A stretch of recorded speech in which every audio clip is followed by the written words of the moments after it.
I got Milky Way for blood, evolution in my veins. I'm gone, I've been far away. I'm illuminated now, make a move, start a waves. I've been dreaming around flying for a long time. I had a vision from the birds, they want a coastline. Artificially. How is everybody doing? Positive and productive, I hope. Thanks for tuning in. Thanks for sticking with me. Hey, do me a favor and share the content with friends, family, anybody that you think the content is relevant to. Remember, local elections are more important than national elections, but dollars are stronger than votes. They won't stop until we stop them. Liberation comes at a cost. Who's willing to pay for it? So, ladies and gentlemen, it's always a tragedy and a sad event when we hear about anybody losing their lives, whether it be from gang violence, crime, police intervention, different things of that nature, or just senseless or reckless behavior. Generally speaking, it is sad when people lose their lives, especially for the people, the family of the people who have to live with the consequences and the ramifications thereof. So, there's a few things I do want to talk about, and we're going to bring this up. But before we really jump into the whole story and the backstory of it all, I want to play the actual police body cam videos, and I want to play them from a few different perspectives. And then we're going to actually talk about what was recovered at the scene of the crime. And then we're going to talk about the whole thing in totality. So let's jump into this, ladies and gentlemen. He's got a gun! He's got a gun on your right! On your right! He's got a gun!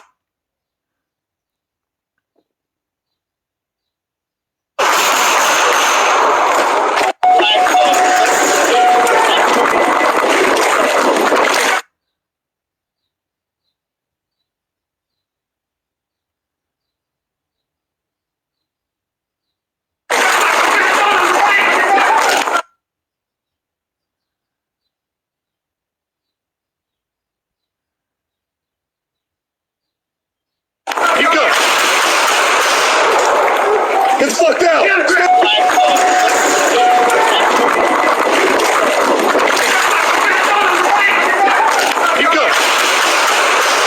The individual is running with a firearm in his hand. The officer is running, so the body camera is kind of jolting as the officer's running. What that leaves us with is a very blurred image, unfortunately. However, based on the officer's interviews, the officer who did discharge his firearm said that when the individual came out between the dumpsters, he had the firearm in front of him. He was in like a bladed position, and it was pointed at the officer. And he felt threatened for his life, and that's why he discharged his firearm. So that officer who fired was actually chasing a different suspect when he encountered the individual armed with a firearm. And again, total 6 seconds. So for them to process and determine a different course of action, I think is unreasonable. So I'm going to pause it right there just because I wanted you guys just to see I wanted you to see the body cam from a few different angles. I wanted you to hear exactly what the chief had to say in response to this. I really don't want to play it again, ladies and gentlemen. If you want to watch it, go ahead and just rewind it and play it back slow motion. Do your own due diligence to dissect the video. So what I am going to say is this. And then we're going to talk about what led up to something different after this situation, or what happened the next day or the next 2 days later. So what initially happened was that there was a police chase or call that was ensued for a stolen vehicle.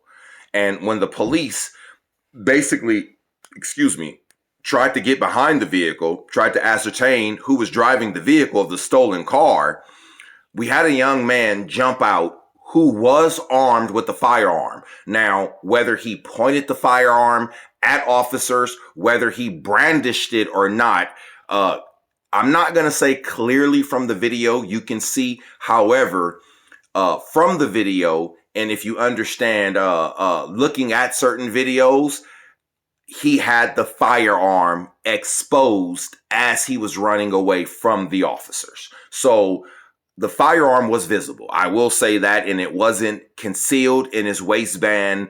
It wasn't just hanging on a rope or on a string. He had it in his hand.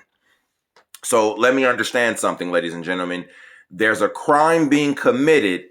You're trying to evade authorities, and you have a visible firearm in your hand as you're trying to evade authorities from a potential felony, a felonious event, ladies and gentlemen. So I'm not saying right or wrong or indifferent. What I am saying is let's lay out the facts of the matter truthfully and factually as they are. Correct? Okay. So should the officer have shot the kid? Well, that's a question that everybody has to ask their own selves.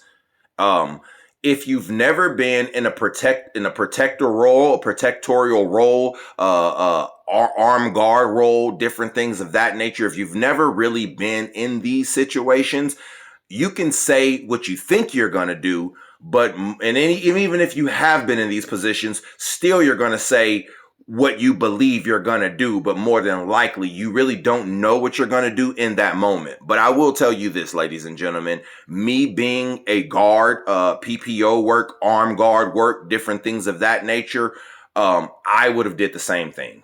I'm not going to lie to you, ladies and gentlemen. I probably actually would have shot faster than that officer did. I'm just telling you the truth. I know a lot of people don't want to hear this, but I'm going to tell you the truth. When I go out every day, I have a wife, I have children, I have a mother, I have a grandmother, I even have a community, not necessarily who depends on me. Of course, my wife, my children, and my family do, but who needs me, who loves me, who I need to be there for. So when I leave the house, especially when I was doing security work and different things, one of the things that I knew was I was coming back to my family. That's one of the things that I knew, regardless of anything.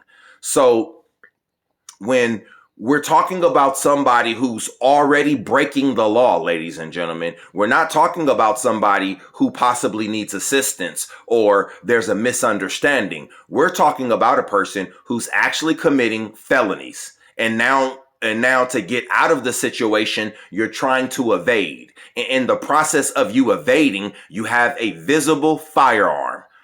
I'm not asking any questions, ladies and gentlemen. I'm not asking any questions. Once my partner yelled gun, right side, 2:00, it's going to be an instinctive maneuver, and I'm going to discharge my weapon. That's just what's going to happen. So, and I'm still not saying that that's the right thing to do, but what I am saying is more than likely, that's what's going to happen.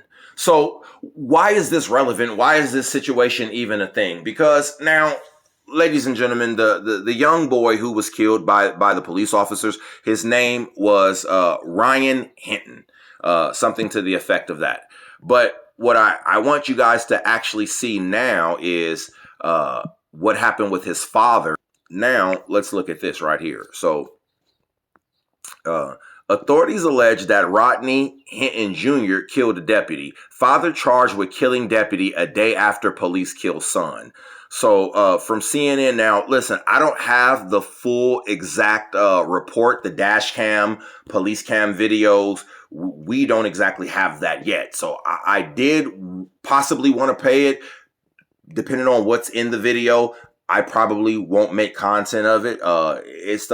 Listen, ladies and gentlemen, a lot of times in these videos, we're depicting the images of someone's last moments on earth. And I know you're going to say, well, Chusta, you just showed a gentleman getting shot by the police and those were his last moments. Well, first and foremost, it was blurred out. Secondly, it wasn't a lot of crying and pleading for life and different things like that. So it was a very straightforward situation, which was a few gunshots. You didn't hear any human noises and the video was blurred out.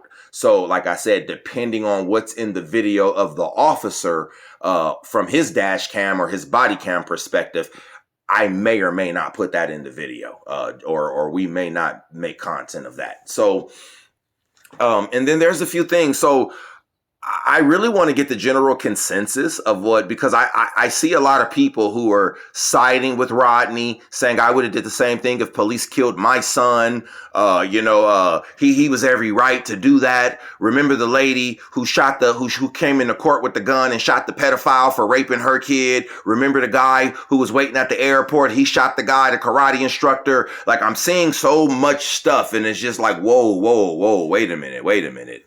So, in the case of the woman who brought the gun to court and shot the pedophile and rapist, and then in the case of the gentleman who also shot the karate instructor who was also abusing and raping, molesting his child, we know, even though the karate instructor was found not guilty, however, based off of the evidence, and not just circumstantial evidence, based off of the evidence, we knew that not that he necessarily raped the child, but there was inappropriate contact between the adult and the child based off of the evidence. So whether he was found guilty of what he was charged with is neither here nor there. What the fact of the matter was is that he actually had inappropriate sexual contact with the minor, and that's why the father shot him. Similar in the case with the mother, the person was found guilty. However, the person didn't receive what the general consensus or the public believed was a fair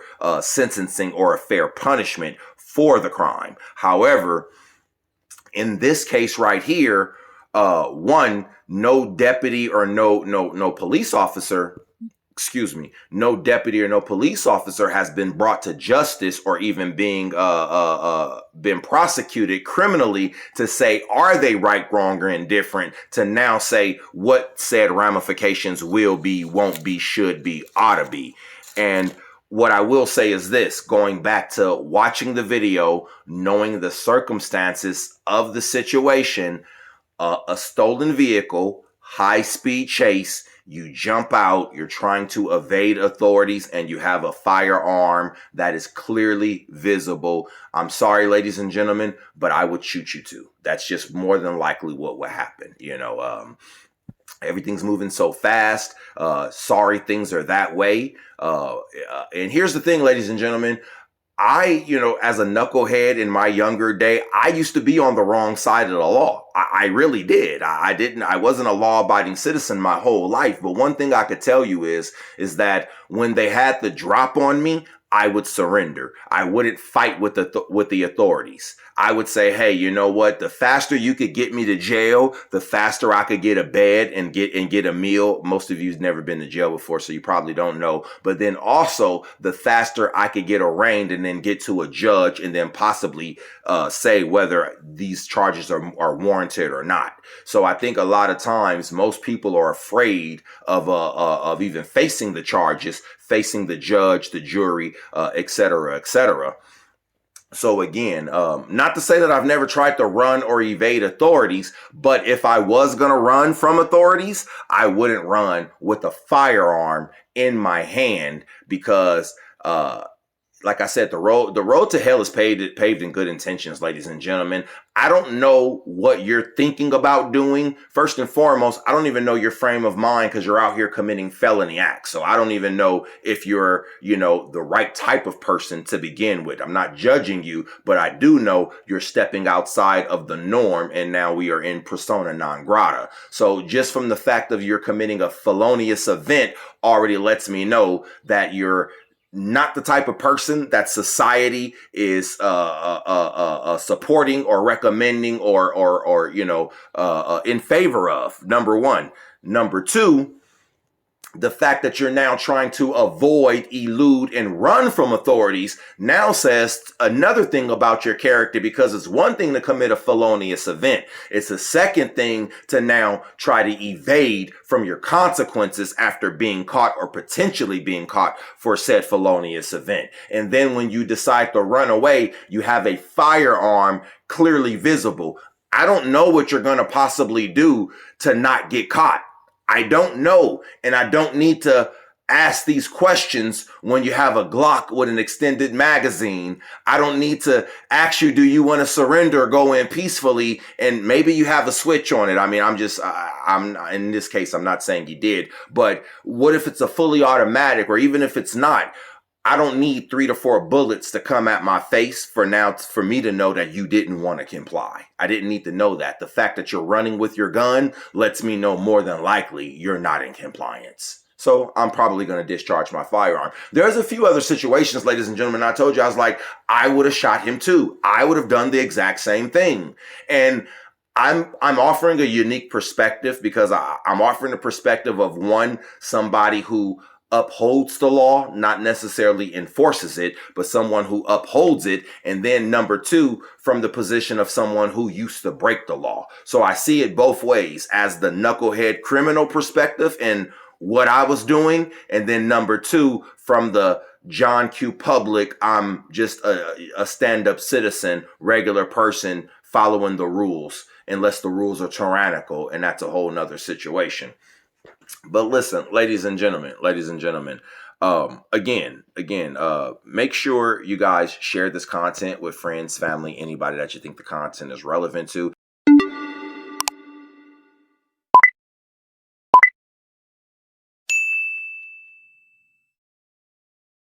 And by the way, if you are not liked, if you're not subscribed to this, do me a favor, ring the notification bell. That way you know when I do drop another video. I'm going to start going live. I have a lot of things in the works, a segment or another podcast, and we're going to do a live Q&A segment, myself and Mob James and a few other people who will be involved. And then also, I need to put the link in the description, and I probably need to do the ticker symbol on this, but also my wife makes shirts to support the channel and to support a lot of the things that we do. And we're talking about American cotton, American products made by Americans for Americans. So if you want to support myself or support the channel, you could also go to my wife's Shopify account and make sure you get some merch over there.